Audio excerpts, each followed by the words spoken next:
Hey guys, welcome back. आज का topic जो है वो बहुत यूज़फुल है आप लोगों के लिए। आज जो है हम गेट हब और वर्जन कंट्रोल वगैरह है इसके बारे में पढ़ेंगे। ये यूज़फुल इस तरह है कि अगर आप कभी फ्रीलांसिंग कर रहे हैं, किसी बड़े प्रोजेक्ट बनाना चाह रहे हैं या कोई मल्टीनेशनल कंपनी के साथ आप कोई प्रोजेक्ट करना चाह रहे हैं, तो नॉर्मली वहाँ पे एक डेवलपर या दो डेवलपर नहीं होते, वहाँ पे काफ़ी सारे डेवलपर होते हैं जो मिल के एक प्रोजेक्ट बना रहे होते हैं। और वो रिमोट भी हो सकते हैं कि एक दुनिया के डिफरेंट कोनों में हो सकते हैं, वो मिलके काम कर रहे होते हैं। इस तरह हम कैसी चीज़ों को कंट्रोल कर सकते हैं, तो वो हम आज कवर करेंगे आज के टॉपिक में। आज जो हम चीज़ें कवर करने जा रहे हैं वो हम देखेंगे कि वर्जन कंट्रोल किस चीज़ को कहते हैं, ये क्या होता है। फिर हम देखेंगे कि लोकल वर्जन कंट्रोल क्या चीज़ है। इसके साथ साथ सेंट्रलाइज्ड वर्जन कंट्रोल और डिस्ट्रीब्यूटेड वर्जन कंट्रोल सिस्टम जो हैं इसके बारे में हम लोग पढ़ेंगे।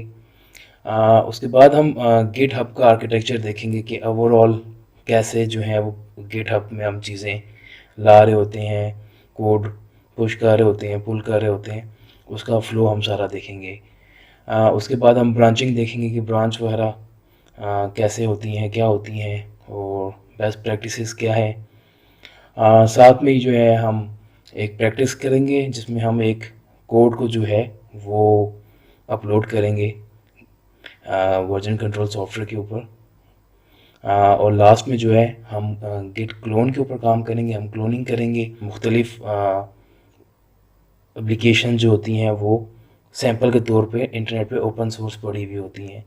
हम देखेंगे कि हम उनको कैसे पुल करते हैं, कैसे अपने पास लाते हैं, और साथ में उसके अंदर हम कोड स्ट्रक्चर उनका हम देख सकते हैं कि कैसे लोगों ने काम किया हुआ है।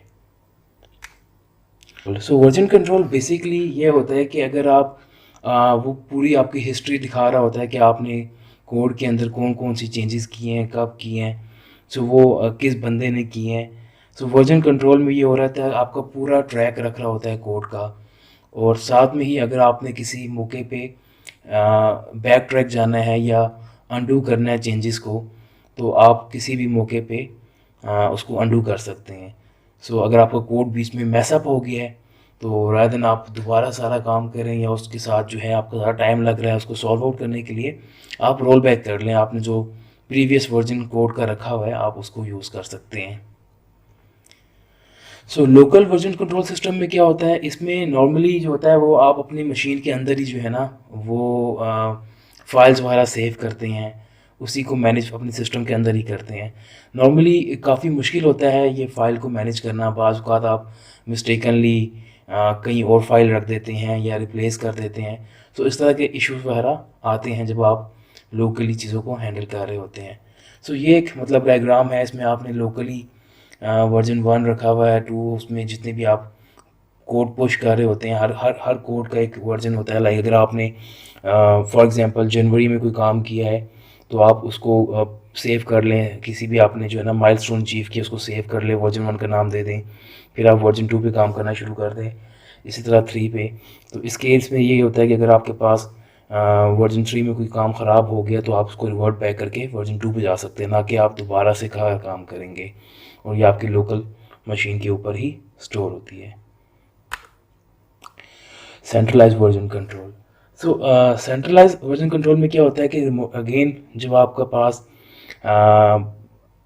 काफ़ी सारे डेवलपर आप एक प्रोजेक्ट के ऊपर काम कर रहे होते हैं, उस वक्त कोलैबोरेशन आपको चाहिए होती है, आपस में एक दूसरे के साथ कोड सिंक करना होता है।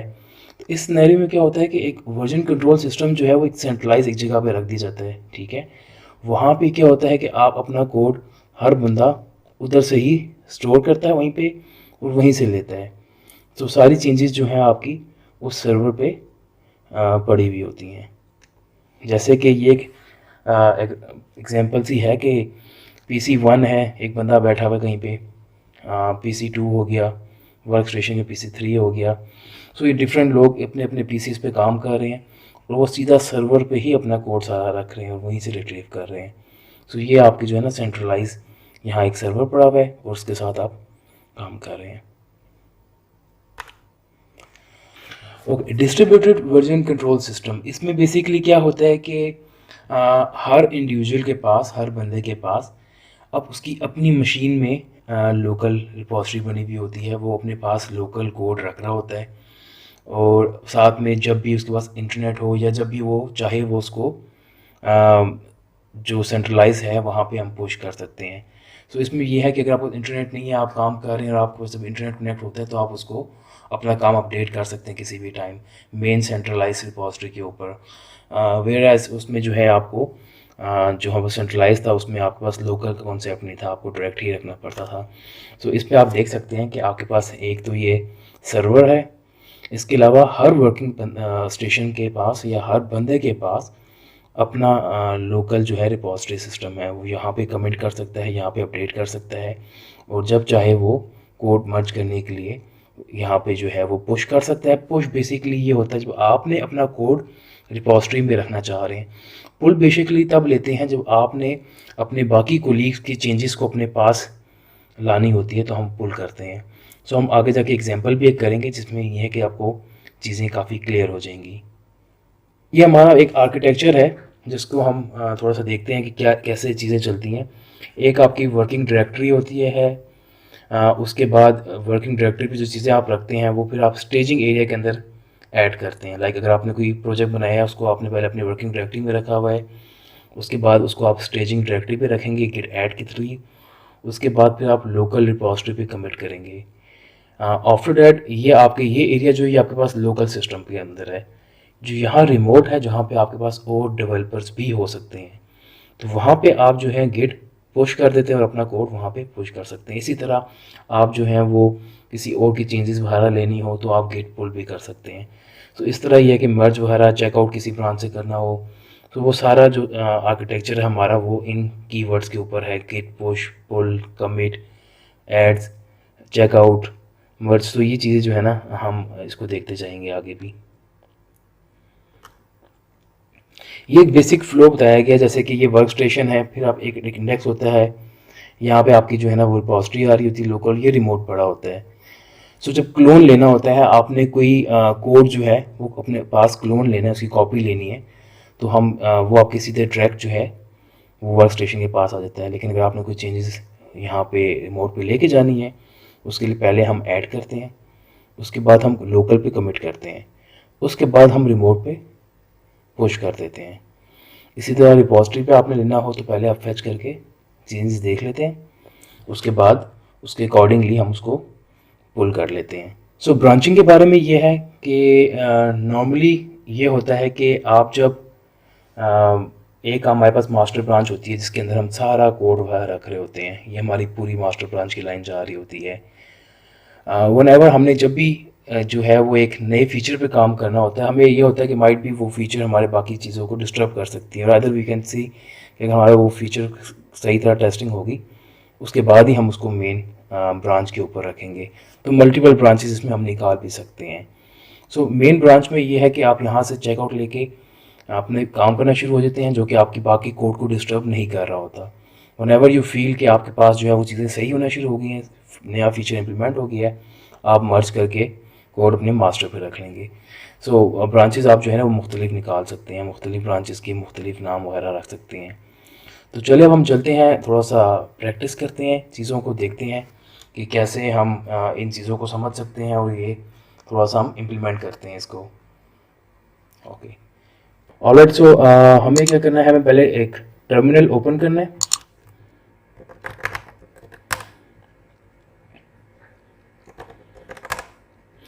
ओके टर्मिनल ओपन करने के बाद हम अपने डेस्कटॉप पे आ जाते हैं, CD डेस्कटॉप।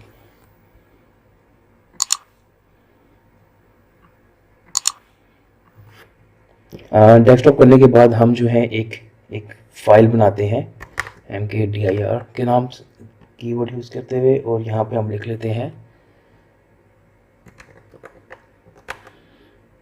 Course list.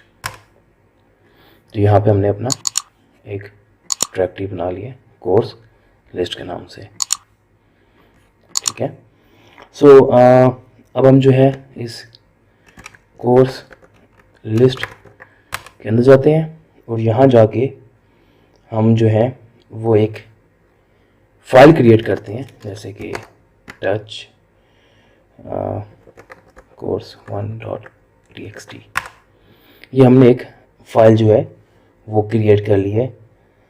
इसको ओपन करते हैं।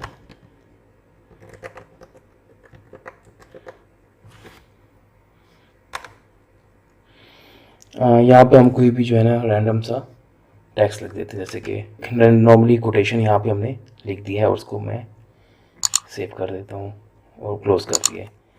ऑलराइट, सो इसके बाद मैं ये करता हूँ कि मैं देखता हूँ कि ये जो हमने फाइल रखी है इसके अंदर हम साथ में जो है वो गिट को भी रख लेते हैं, गिट का इनिशिएट कर लेते हैं ताकि हमारे पास गिट भी इस फोल्डर के अंदर आ जाए। सो हमने गिट को जो है वो इनिशियलाइज कर दिया है। देखते हैं कि हमारे पास इस वक्त क्या कुछ पड़ा हुआ है। इस वक्त हमारे पास गिट भी आ गया इसके अंदर और साथ में हमारे पास एक फ़ोल्डर पड़ा हुआ है जिसका नाम है course1। सो नॉर्मली जो आपने गिट रखा है वो नज़र नहीं आता। सो अगर आपने जब इसको व्यू करना हो तो आप ls-a करके इसको व्यू कर सकते हैं। यहाँ पे आपको जो है ना वो फाइल्स नज़र नहीं आती।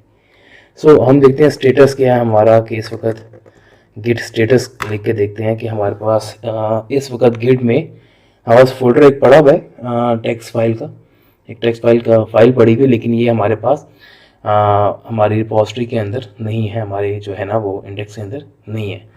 तो इसको हम ऐड करते हैं। ऐड करने के लिए जो है अभी इस वक्त ये स्टेजिंग जो हमारे पास स्टेजिंग पे नहीं आया हुआ, तो स्टेजिंग पे लाने के लिए हमें ये करना पड़ेगा कि हम इसको करेंगे गिट ऐड और उसका नाम दे देंगे course1.txt। ऑलराइट, सो अब इस वक्त जो है ये ऐड हो गया है। हम अगेन जो है वो गिट स्टेटस करके देख सकते हैं कि यस ये एक न्यू फाइल जो है वो ऐड हो गई है और उसके पास लिखा हुआ भी आ गया कि न्यू फाइल एडिड, और ये हमारे पास इस वक्त जो है वो स्टेजिंग के ऊपर आ गई है। हमने पहले चीज़ों में कवर किया था यहाँ पे कि ये इस वर्किंग डायरेक्टरी से उठ के हमारे पास स्टेजिंग एरिया पे आ गया है। अब जो है इसको हम स्टेजिंग एरिया से मूव करते हैं अपने लोकल रिपोजिटरी के अंदर। सो हम करेंगे इसके लिए git commit m और हम अपना commit दे देंगे, जैसे कि मैं लिखता हूँ completed course1.txt।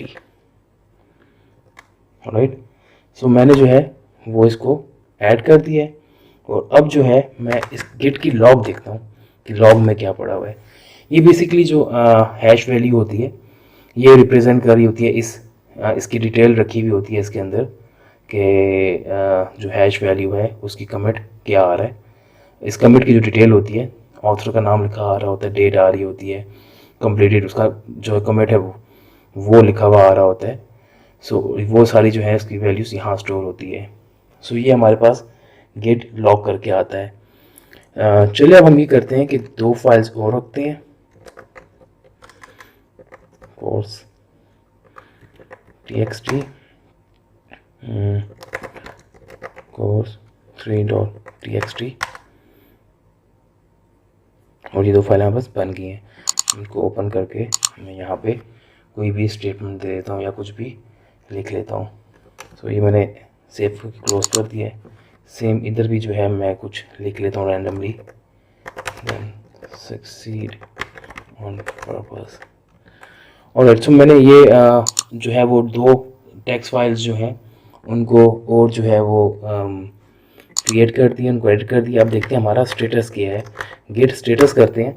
ओके, सो यहाँ पे हमें नज़र आ रहा है कि जो हमारे पास कोर्स 2 है और जो कोर्स 3 है ये रेड आया हुआ है, मतलब ये है कि ये हमने ऐड नहीं किया हुआ। सो इसको हम क्या करेंगे कि हम इसको ऐड कर लेते हैं। सो हम करते हैं gate add course. Alright, so यहाँ पे देखें अगर हम हमारे पास मल्टीपल फाइल्स हैं, काफ़ी सारी फाइल्स जनरेट हो गई हैं, तो हम उनको बारी बारी गेट ऐड करेंगे और उसका नाम लिखेंगे, ये काफ़ी मुश्किल हो जाता है, काफ़ी कॉम्प्लेक्स हो जाता है। तो इसलिए हम नॉर्मली क्या करते हैं, हम गेट ऐड के बाद सिंपली एक डॉट लगाते हैं और एंटर कर देते हैं, ठीक है। और अब जो है वो हम देखेंगे गेट स्टेटस क्या है। तो हमारे पास वो जो फाइल्स हैं वो हमारे स्टेजिंग के अंदर पहुंच चुकी है। सो अब हम क्या करेंगे कि हम इसको कमिट करेंगे, गेट कमिट, और साथ में हम इसको कमिट दे देंगे completed course 2 and course 3। सो ये हम जो है वो कमिट कर देते हैं। और अब हम जब लॉग देखते हैं, वापस गेट लॉग देखते हैं, तो ये एक और हैश वैल्यू आ गया है यहाँ पे, ठीक है। और इस पर हम बता दिए कि ये कमिट है, ऑथर ये है और ये डेट्स ये है। तो ये हमारे पास सारी जो है वो लोकल रिपोजिटरी पे आ गई है। सो यहाँ तक जो है हमने देख लिया कि हमने वर्क स्टेशन से कोई भी फाइल्स हो, बेशक वो कोई प्रोजेक्ट हो, वो हम टेक्स्ट फाइल्स जो हैं वो यहाँ से हम स्टेजिंग पे लेके गए और स्टेजिंग से लोकल लेके चले गए हैं। अब हम मूव करते हैं कि यहाँ लोकल से हम इसको रिपोजिटरी के अंदर कैसे लेके जाएंगे, जो सेंट्रलाइज हैं, जो कि बाकी डेवलपर्स भी यूज़ कर रहे हैं। ऑलराइट, सो मैं जो हूँ इस वक्त गेट हब यूज़ करने लगा हूँ। सो नॉर्मली आप जो है वो वर्जन कंट्रोल के लिए गेट हब भी यूज़ कर सकते हैं, गेट लैब यूज़ कर सकते हैं, गेट बकेट यूज़ कर सकते हैं, काफ़ी सारे हैं जो आप यूज़ कर सकते हैं। यहाँ पे सिंपली आपने आके, अगर आपने पहले यूज़ नहीं किया हुआ, तो अपना यूज़र नेम पासवर्ड डाल के यहाँ पे साइन अप कर सकते हैं।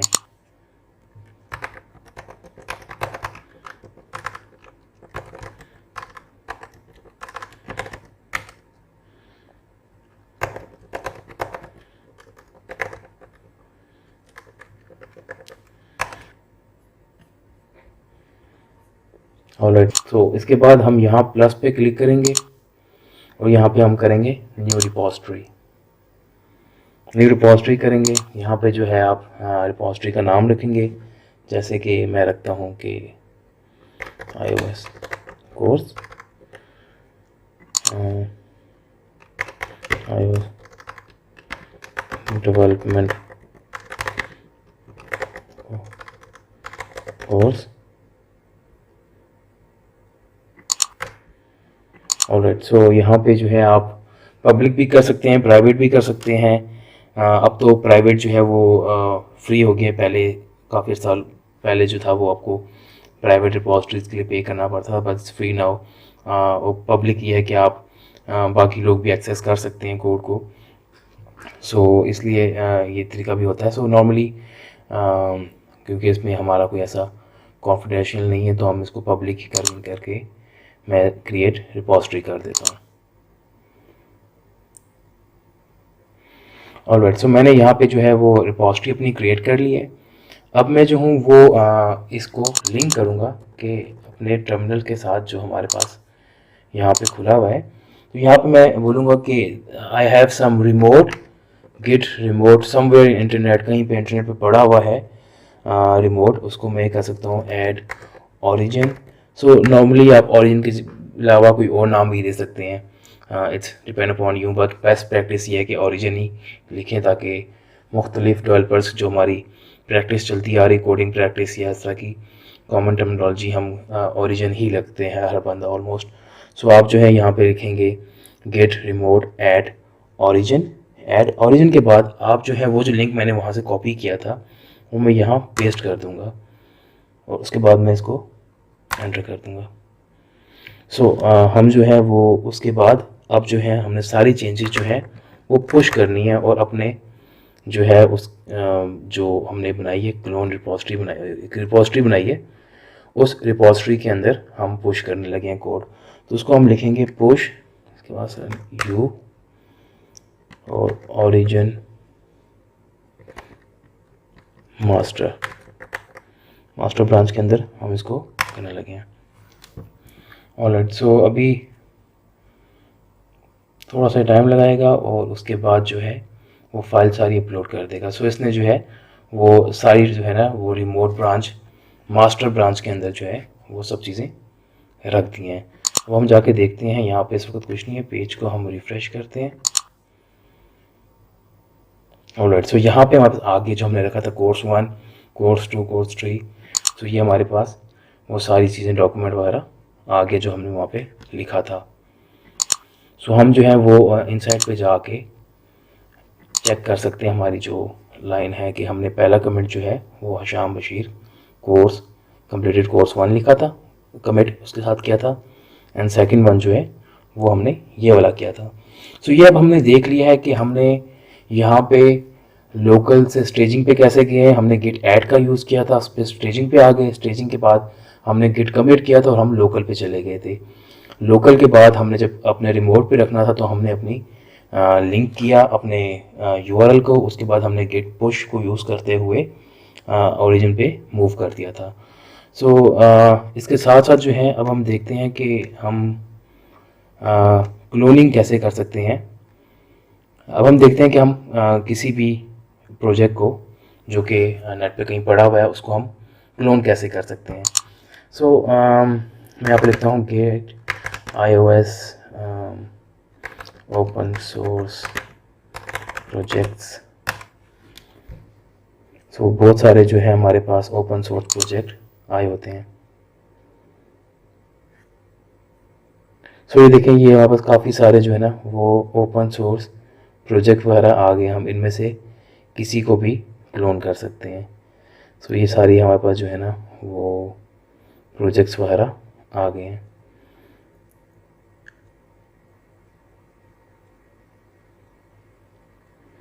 सो लेट्स क्लोन, हम इसको क्लोन करते हैं स्विफ्ट लैंग्वेज के अंदर जो लिखा हुआ है 2048। ये एक गेम थी, इसको जो है हम क्लोन करते हैं। और क्लोन करने का तरीका ये है कि हम यहाँ पे क्लिक करेंगे और ये जो यूआरएल है इस यूआरएल को हम कॉपी कर लेंगे। ऑलराइट, सो क्लोन करने के लिए हमें जो है वो हम टर्मिनल ओपन करते हैं और यहाँ पे हम कर लेते हैं cd डेस्कटॉप पे आ जाएंगे और यहाँ पे हम लिखेंगे गेट क्लोन लिखने के बाद हम वो यूआरएल डाल देंगे और यूआरएल डालने के बाद हम जब एंटर करेंगे would like to access your file, okay allow it, और यहाँ पे वो प्रोजेक्ट की क्लोनिंग शुरू हो गई है। और ये छोटा सा ही प्रोजेक्ट था तो इसलिए फ़ौरन क्लोन हो गया। अब हम इसको बंद करके प्रोजेक्ट ओपन करके देखते हैं कि हमारे पास जो प्रोजेक्ट क्लोन हुआ है उसका कोडिंग स्ट्रक्चर क्या है, जिस बंदे ने कोड पब्लिक रखा हुआ है वो किस फिनोमेना के ऊपर वो सारा कोड सब चीज़ें जो है हमारे पास उसकी आ गई हैं। तो ये यहाँ बस मॉडल व्यू क्लासेस और ये सारी चीज़ें जो हैं हम इसकी अब देख सकते हैं कि इसने कैसे स्टोरी बोर्ड वगैरह सब चीज़ें जो हैं वो इस वक्त आ गई हैं। सो ये था हमारा आज का कोर्स जिस पे हमने जो चीज़ें कवर की हैं उसमें हमने देखा है कि हमने जो है वो एक वर्जन कंट्रोल के बारे में पढ़ा है कि वर्जन कंट्रोल क्या होता है, लोकल में क्या होता है, सेंट्रलाइज में, डिस्ट्रीब्यूशन में। फिर हमने जो है वो आर्किटेक्चर देखा है कि हमारा जो आर्किटेक्चर है गिट का वो कैसे चलता है। हमने ब्रांचिंग के बारे में पढ़ा है कि ब्रांचिंग क्यों हम यूज़ करते हैं ब्रांच वगैरह के लिए। कमांड लाइन के ऊपर हमने प्रैक्टिस किया है, हमने पुश किया अपना कोड और रैंडमली नेट से एक जो है वो क्लोन लिया एक प्रोजेक्ट का। तो ये था, ये काफ़ी इंपॉर्टेंट टॉपिक था, इसको जो है आप लोगों ने बहुत ध्यान से प्रैक्टिस करनी है, चीज़ें वगैरह देखनी है। मैं साथ में जो वो स्टेप्स लिख के भी हमारी साथ में इस ड्राइव पे अपलोड कर दूंगा, so you guys can check it out. और कौन कौन से जो है वो कमांड लाइन पे हम एक्टिविटीज़ परफॉर्म कर सकते हैं। सो मिलते हैं आप अगले लेक्चर में, तब तक के लिए अल्लाह हाफिज़।